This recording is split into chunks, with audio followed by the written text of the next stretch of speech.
ये तबाही का मंजर और दिल को झकझोर देने वाली तस्वीरें तुर्की देश की है।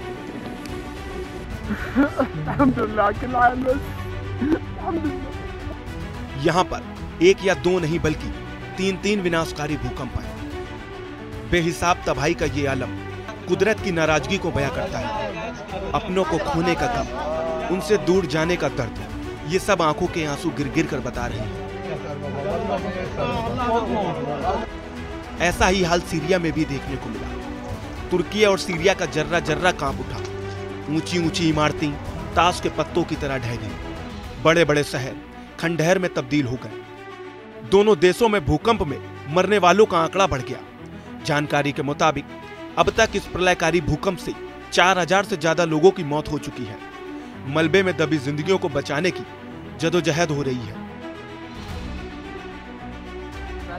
तुर्की में पहला झटका सुबह 4 बजे 7.8 तीव्रता के साथ आया था, तो वहीं 7.6 तीव्रता के साथ दूसरा झटका लगा। तीसरा झटका दोपहर के लगभग 3 बजे 6.0 तीव्रता के साथ आया था। पहले तो यह समझना बहुत जरूरी है कि कितनी तीव्रता पर भूकंप विनाशकारी बन जाते हैं। 0 से 1.9 ये बहुत माइनर है, जो सिर्फ सिस्मोग्राफ से पता चलते हैं। 2 से 2.9 इस तीव्रता पर हल्का कंपन होता है। 3 से 3.9 जैसे आपके करीब से कोई भारी वाहन निकला हो। 4 से 4.9 इस तीव्रता पर खिड़कियां टूट सकती हैं। 5 से 5.9 भारी सामानों का हिलना। 6 से 6.9 मकानों में दरारें पड़ सकती हैं। 7 से 7.9 इस तीव्रता में इमारतें ढह जाती हैं। 8 से 8.9 मजबूत चीज के गिरने की संभावना ज्यादा होती है। 9 से ज्यादा तीव्रता तबाही का खतरा बताती है। वैसे भूकंप का एपिसेंटर तुर्की का गाजियानटेप शहर था। यह सीरिया बॉर्डर से 90 किलोमीटर दूर है। अंकारा, गाजियानटेप, कहरामन मारास, डियरबकिर्क, माल्टिया, नूरदगी समेत 10 शहरों में सबसे ज्यादा तबाही हुई है। वैसे तो तुर्की को भूकंप के लिए सबसे ज्यादा खतरनाक माना जाता है, क्योंकि यहाँ पर एक साल में कई दफा भूकंप आते हैं। साल 2020 की बात करें तो आपदा प्रबंधन के आंकड़ों के मुताबिक 33,000 से अधिक बार भूकंप के झटके महसूस किए गए।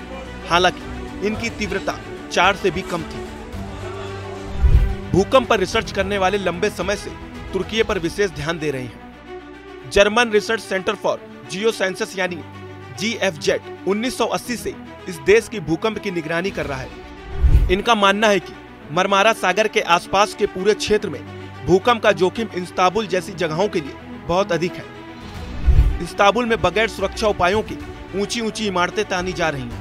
ये इमारतें किसी बड़े भूकंप में ताश के पत्तों की तरह ढह सकती हैं। तुर्की में बार बार भूकंप आने की वजह वैज्ञानिक टेक्टोनिक प्लेट्स को मानते हैं। दरअसल यह देश 4 टेक्टोनिक प्लेटों पर बसा है, जो हर साल 1 इंच खसकती रहती है। एक प्लेट के हिलने से भी पूरा क्षेत्र जोरदार झटका महसूस करता है। तुर्की का बड़ा हिस्सा एनाटोलियन प्लेट पर है, जो 2 प्रमुख प्लेट यूरेशियन, अफ्रीकी और एक छोटी अरेबियन के बीच है। जैसे ही इन प्लेटों में दबाव बढ़ता है, इसका असर एनाटोलियन प्लेट पर पड़ता है। इस प्रकार तुर्की बाकी जगहों की तुलना में अधिक भूकंप का सामना करता है। तुर्की में सबसे अधिक विनाशकारी फॉल्ट लाइन का नाम नॉर्थ एनाटोलियन फॉल्ट लाइन यानी NAF है। जहां पर एनाटोलियन और यूरेशियन प्लेट्स आपस में मिलती हैं, वो जगह इस्तांबुल कहलाता है। हालांकि पिछले 1 दशक में 120 से भी अधिक नए फॉल्ट लाइन बन गई हैं, जिस कारण भूकंप की संख्या में लगातार इजाफा हो रहा है। वैसे इस भूकंप की जानकारी एक रिसर्चर ने पहले ही दे दी थी। रिसर्चर फ्रैंक हुगर बीट्स ने 3 फरवरी को ट्वीट कर बताया था कि देर सबेर दक्षिण मध्य तुर्की, जॉर्डन, सीरिया और लेबनान में 7.5 तीव्रता का भूकंप आएगा। और ये बात 6 फरवरी को एकदम सही साबित हुई, जहां एक के बाद एक भूकंप के झटकों से तुर्की और सीरिया में तबाही मच गई। बता दें, दुनिया में सबसे अधिक भूकंप इंडोनेशिया में आते हैं। ये देश रिंग ऑफ फायर में स्थित है, जिस कारण यहाँ ज्यादा भूकंप आते हैं। इसके अलावा चीन, जापान, तुर्की, ईरान और भारत के कुछ इलाके उन क्षेत्रों में आती हैं जहां भूकंप आने की सबसे अधिक आशंका बनी रहती है।